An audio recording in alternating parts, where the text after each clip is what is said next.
In the case of Kimmel, this feels like a situation where public outcry made Disney do something that Disney didn't want to do. So Brian Stelter is the former media correspondent for the New York Times and Vanity Fair. He's got 3 best-selling books, Top of the Morning, Hoax, and Network of Lies, and he's the current CNN media analyst. Brian, in your reporting, what is it that has happened over the last 4 days? Was it simply that everyone started canceling Hulu and Disney subscriptions? It's more complicated, but I do believe people dropping those subscriptions did make a difference. Let's start from the premise that Disney always wanted to bring Kimmel back on the show. It's not as if the executives who run Disney, like Bob Iger, the CEO, and his deputy Dana Walden, it's not like they're secret Trumpers who are big fans of MAGA media and want to turn ABC into Fox News. That is far from the case.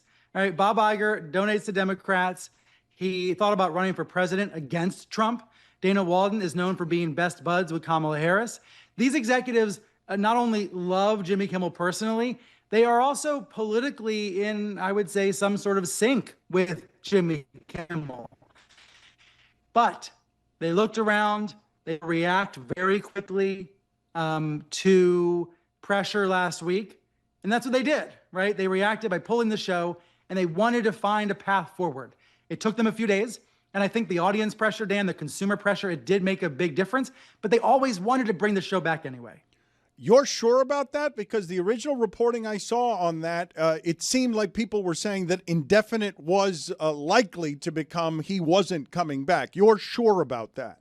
Well, look, I was skeptical. I thought it was unlikely his show was going to be back on broadcast TV, because I was thinking to myself, these station owners were not going to let it go back. They were too fearful of the Trump administration. They were too concerned about pressure from Trump and Brendan Carr.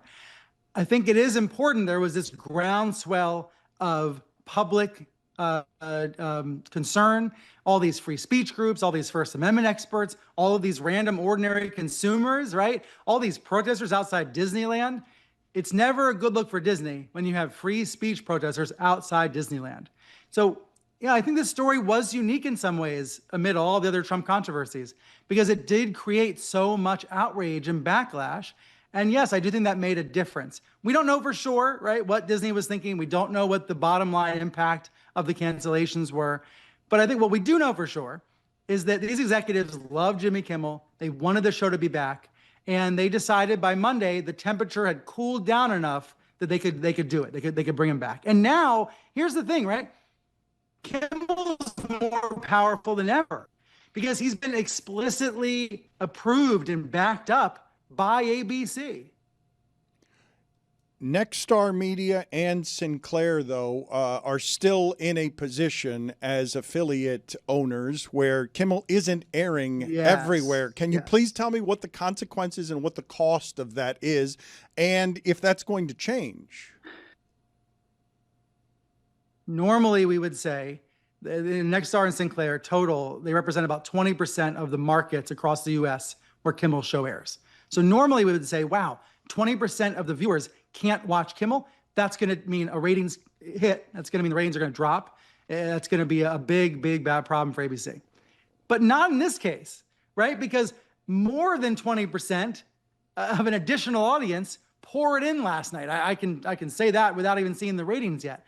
Clearly, there's so much interest in this story that Kimmel and ABC are benefiting from a surge of viewer interest. So yes, in Seattle and Washington and in some smaller markets, people were not able to watch the show at 11:35. But those viewers are just going to work a little harder. They're going to go to YouTube or Hulu or Disney Plus. They're going to watch the monologue this morning. And you know that monologue is getting millions of views per hour on YouTube right now. It is already, by 8 a.m. Eastern, it was already Kimmel's most watched YouTube video of the year. Not surprisingly. You know, everybody wanted to hear what he was going to say. So Nexstar and Sinclair, they don't hold a lot of cards right now. They can continue to protest Kimmel's show, but ABC has contracts with these companies, and they're going to probably start to enforce those contracts. Here is some of what it is that Kimmel said last night. He was emotional when talking during his monologue, an unusual monologue that was probably twice as long as it usually is. Let's play some of that sound for Brian and get his reaction. Yes. It was never my intention to make light of the murder of a young man. I don't think there's anything funny about it. I posted a message on Instagram on the day he was killed, sending love to his family and asking for compassion, and I meant it, and I still do. Nor was it my intention to blame any specific group for the actions of what it was obviously a deeply disturbed individual. That was really the opposite of the point I was trying to make, but I understand that to some that felt either ill-timed or unclear, or maybe both. And for those who think I did point a finger, I get why you're upset. If the situation was reversed, there's a good chance I'd have felt the same way. I have many friends and family members on the other side who I love and remain close to, even though we don't agree on politics at all. I don't think the murderer who shot Charlie Kirk represents anyone. This was a sick person who believed violence was a solution, and it isn't. Ever. Brian, what were your thoughts on his monologue last night? Number one, he's trying to say, I, Jimmy Kimmel, am not anti-Republican. I am not against you, conservative America. He is clearly against President Trump, but he was almost trying to split off Trump and Trump's aberrant behavior from the rest of the party and the rest of the movement. You know, he was offering condolences to Erica Kirk. He was complimenting and praising Erica Kirk's speech over the weekend, her tribute to her late husband. He was trying to offer a little bit of a bridge or an on-ramp to conservatives, while at the same time making clear he's going to continue to satirize Donald Trump. He's going to continue to speak out against the administration. So I think he said exactly what ABC wanted him to say. You know, ABC wanted him to acknowledge the controversy, wanted him to try to extend maybe an olive branch of some sort.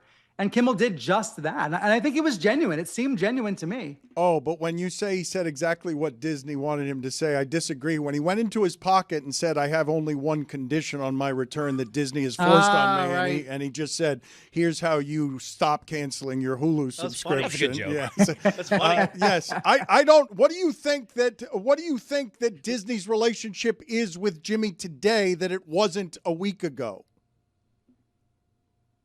That's probably the most interesting question. Well, number one, his contract is coming due in May. So this may not be a long-term relationship. I have no reason to believe ABC wants to drop the show in May. I have no reason to believe Kimmel wants to leave. Yes, he's made noise about retiring, but you know, lots of stars do that in advance of contract talks. It is possible. I think we could imagine a world where next spring, Kimmel's show moves off broadcast. Maybe it's just going to go to streaming. Maybe it's going to become a pure subscription play. And maybe that's actually in the best interest of everybody involved. If the government is going to continue to wield its power to punish private companies, ABC might decide it is better to put the show onto streaming. But I think that was the decision they would make with Jimmy and not for Jimmy. You know what I mean? That would be a conversation. And that's a sad reflection of our times if companies are going to feel they have to take that kind of action because of the Trump administration. Brian, through your reporting, what do you know about the dialogue between Disney and Jimmy about exactly what he was going to say, what hard lines Jimmy had, what was the initial ask? And I'm sure what we saw on television last night was basically both sides kind of giving in a little bit to what they believed. Yeah, you know, nobody's really leaking, which is unusual in these situations. Usually when there's a late night drama, we hear some pretty spicy information from sources. In this case, I think everybody is trying to play it cool. It was not in Kimmel's interest to go out there trying to burn ABC down, trying to leak against ABC. His camp, so to speak, has not been out there trying to push certain narratives. As far as I can tell, certainly my phone's not ringing, neither are other media reporters. So it is telling that this has not exploded, you know, with background quotes and anonymous jabs back and forth. It is interesting, though, that ABC's statement, when they announced he was coming back, they referred to thoughtful conversations with Jimmy. And I think that's a euphemism for some pretty strong language that was used back and forth, right? Kimmel was clear on the air last night. He did not agree with ABC's decision to suspend the show. He did not want to be sidelined. So I imagine there were expletives at first, right? I imagine this was pretty heated at first. And then as the days went by, they were able to reach a compromise and find common ground. But look, that's notable, right? Sometimes these late night stories, they erupt. So think about Conan O'Brien and Jay Leno. Sometimes this stuff does get aired in public, and this time it hasn't. Maybe that's number one. These two camps really do like each other. But number two, Kimmel knows his power right now, doesn't he? He has this free speech platform, and he's making it about so much more than himself. He's telling his viewers, if they come for Jimmy Fallon next, you better speak out 10 times as loudly. He's telling his viewers, Trump's trying to destroy American journalism. He pointed to the Pentagon implementing new restrictions on journalists at the Pentagon. He is using his platform to make this about so much more than one late night show. You know what I mean? Do you have a lot of examples of anything that looks like Jimmy Kimmel's career from the Man Show to this, where he has turned the monologue, like he's consistently doing healthcare monologues, like he has done politics in a way that Fallon can't do politics? I agree with you. And I went looking through his YouTube views this morning, trying to get a sense of what viewers want, right? At least online, on streaming. What do viewers want out of Kimmel? And what I found was very clear. The most popular clips, the most shared clips, they are not his celebrity interviews. They are not his sketches. They are not his absurd segments. They are his anti-Trump commentaries. They are his political monologues. That is what people come to look for now from Jimmy Kimmel. So when we hear conservatives bemoan Kimmel and say he's not funny and say he should be canceled and all that stuff that's out there, that's all across Fox News, it's not true in terms of what the audience that Kimmel has wants. Kimmel's audience wants him to take on Donald Trump. Kimmel's audience wants him to point out the Trump administration's conduct, in some cases misconduct. So, yeah, it is amazing to go from the Man Show to where Kimmel is now, but he seems perfectly positioned to do it, at least between now and May.